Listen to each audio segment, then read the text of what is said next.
Olá a todos, graça e paz.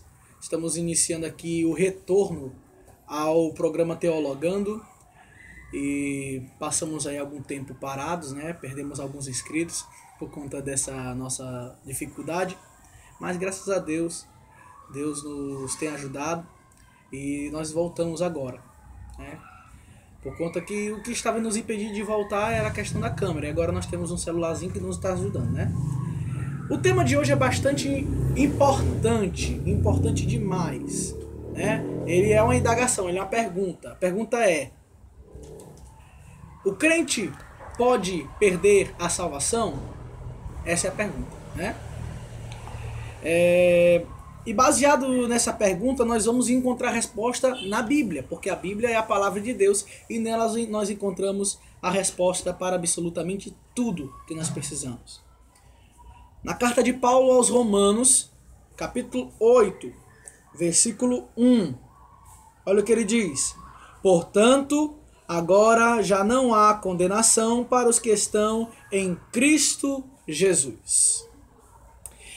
Note, eu quero pegar esse versículo, claro que não de uma forma isolada, eu vou aqui contextualizar tudo isso, mas esse versículo, ele vai resumir tudo que Paulo vai dizer nesse capítulo.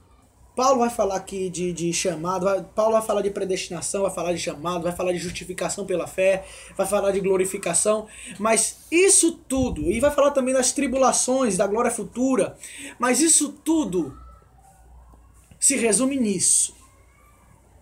Isso tudo é predestinação, o chamado eficaz da graça, a justificação pela fé, a glorificação futura, a nossa tribulação. E aí lá no versículo, deixa eu ver se eu lembro, 28, vai dizer que nós somos mais que vencedores em Cristo Jesus.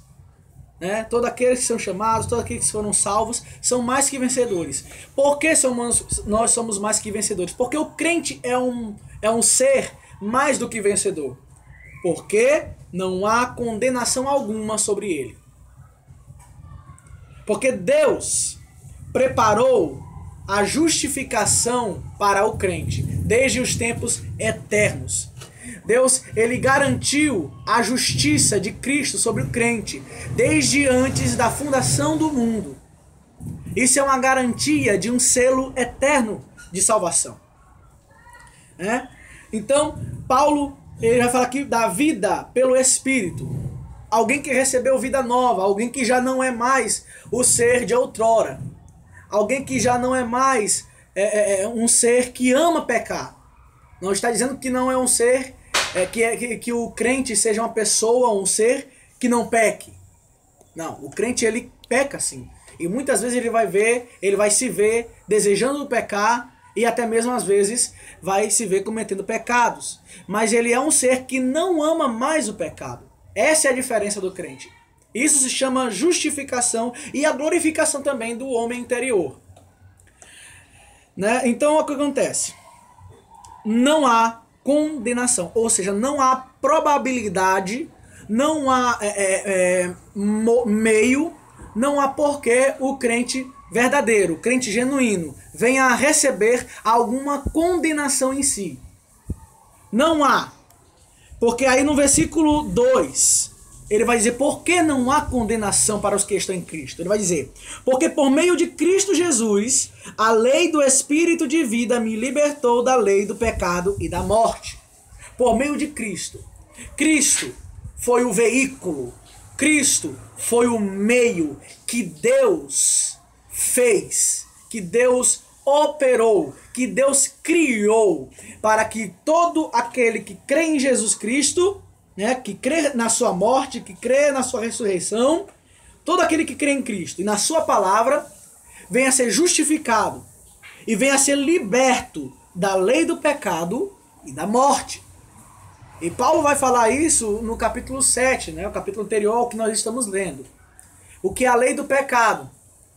Ele vai falar também que ele, em sua mente, ele encontra uma lei, a mente que se quer sujeitar. O homem interno, ele quer se sujeitar, ele se sujeita à lei de Deus. Mas o homem externo não se sujeita à lei de Deus, mas à lei do pecado.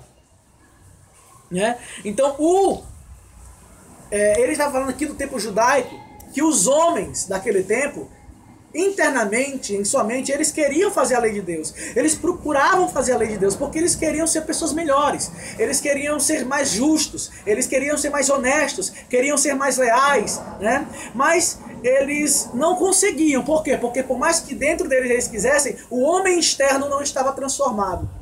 O homem no geral, o ser humano que eles eram, no geral, não estava transformado, não foi regenerado pelo poder do Espírito Santo.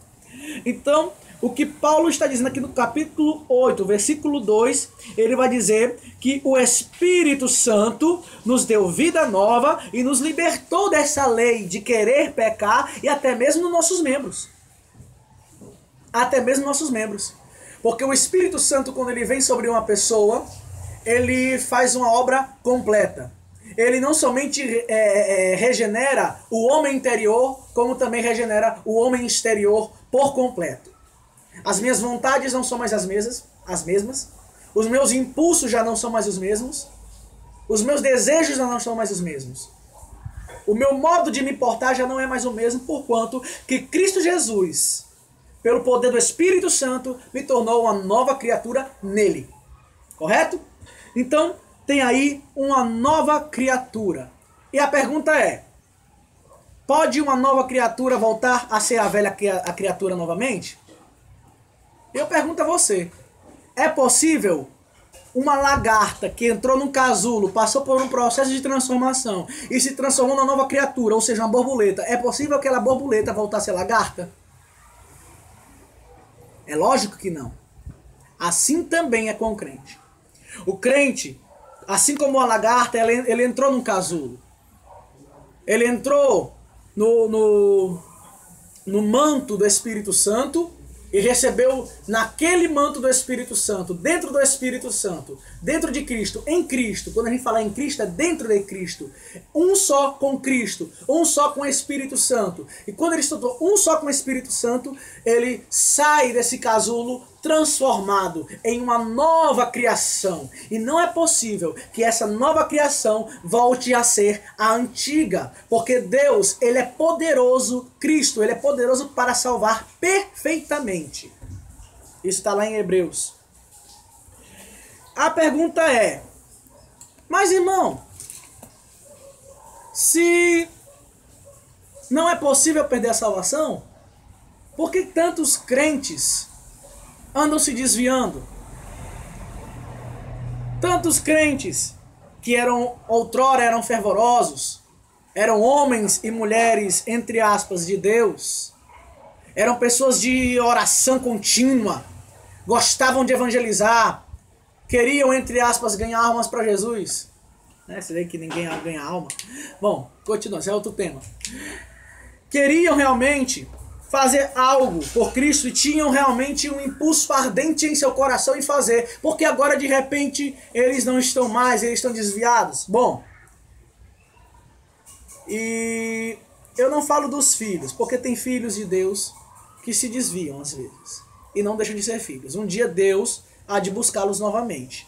Tem esse caso. Mas esse caso que se apresenta em um desvio permanente, João, na sua epístola geral, na sua primeira epístola, na sua primeira carta geral, no capítulo 2, ele vai dizer no versículo 18: Filhinhos, esta é a última hora e, assim como vocês ouviram que o anticristo está vindo, já agora muitos anticristos têm surgido. Por isso sabemos que esta é a última hora. Eles saíram do nosso meio, mas na realidade não eram dos nossos, pois, se fossem dos nossos, teriam permanecido conosco. O fato de terem saído mostra que nenhum deles era dos nossos. Essa é uma resposta direta, categórica e excelente do apóstolo São João. O que ele diz? Filhos, é o seguinte, o anticristo vai surgir, ok, mas antes dele surgir, muitos anticristos, muitas pessoas que são contrárias à vontade de Cristo, são pessoas que são contrárias à palavra de Deus, pessoas que são contrárias à palavra de Deus, pessoas que não agradam a Deus, pessoas que outrora experimentaram sim da fé, experimentaram do vínculo religioso, experimentaram da coenonia, da comunhão da igreja, da comunhão eclesiológica, agora não fazem mais parte e agora, na verdade, blasfemam das Escrituras, blasfemam de Deus, blasfemam do Espírito Santo, blasfemam de Cristo. Por que isso acontece? João diz, isso acontece é porque eles, na realidade, nunca foram um dos nossos. Nunca foram. Eles eram, na verdade, espiões infiltrados. É isso que ele quer dizer. Eles não eram cristãos como nós somos. Eles não eram, de fato, regenerados pela graça salvadora de Deus. Eles não eram, de fato, pessoas que experimentaram da salvação. Eles eram pessoas que experimentaram de uma experiência religiosa. E não se engane, você pode ser um ótimo religioso. Você pode ser uma pessoa que pratica caridade. Você pode ser uma pessoa gentil, mansa, meiga, certo? Você pode ser uma pessoa que ama estar nas reuniões de oração, as reuniões de estudo da palavra e etc, etc. Mas isso não faz de você um salvo. Porque Paulo diz que ninguém será justificado pelas obras da lei. Homem nenhum, carne alguma, será justificada por seus próprios atos de justiça. Mas somente por Cristo, somente pelo sangue de Jesus, somente pelo sacrifício vicário, propiciatório e substitutivo de Cristo Jesus na cruz do Calvário é que o homem vai ser justificado, somente pela fé e não por obras, pela fé. E o que é a fé, filho? A fé vai dizer lá em Hebreus 11, versículo 1. A fé é o firme fundamento das coisas que não se veem, mas das coisas que se esperam. Mas aquilo que se espera, fé não é algo que eu consigo vislumbrar. Fé é algo interno.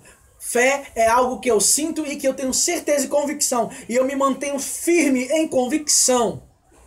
Eu mantenho firme em convicção e em obras que são produzidas pelo Espírito Santo e não por mim. Fé é acreditar que é Deus que faz por mim e eu não preciso me esforçar em absolutamente nada, porque é Ele quem me esforça. Tem muita gente se esforçando. Tem muita gente tentando gerar coisa boa de si. Ai meu Deus, eu tenho que formar aqui um metodismo para fugir do pecado. Eu tenho que formar aqui um metodismo para ser santo. Não, você não pode formar essas coisas. Você não pode formar metodismos, métodos de santificação. Não, quem nos santifica é Deus. Quem produz em nós toda boa obra é Deus. Quem nos esforça a fazer algo é Deus. E se Deus não te esforça para algo, se você fizer por si mesmo, isso não lhe justificará diante de Deus. Porque Deus produz em nós toda boa obra não para nos justificar. Ele produz em nós toda boa obra porque Ele já nos justificou. É essa a regra bíblica, é essa a lei. Amém, queridos? Então, resposta para a pergunta é não, não é possível um crente genuíno perder a salvação. Isso é impossível. Isso se chama a união mística de Cristo com o crente.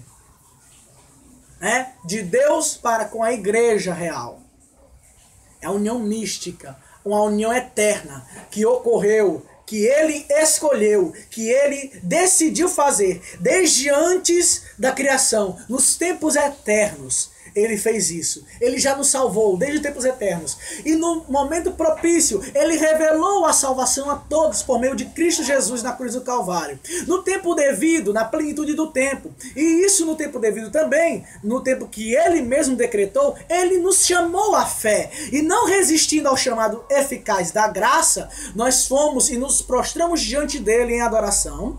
E tendo feito isso, somos justificados por causa desta fé que nós tivemos nele. E no tempo devido, somos glorificados de forma interna e externa. É isso que acontece. Que Deus possa abençoar você, sua família, em nome de Jesus. Que Deus possa lhe iluminar o seu entendimento para a verdade das Escrituras. Um abraço, muito obrigado. Graças e paz.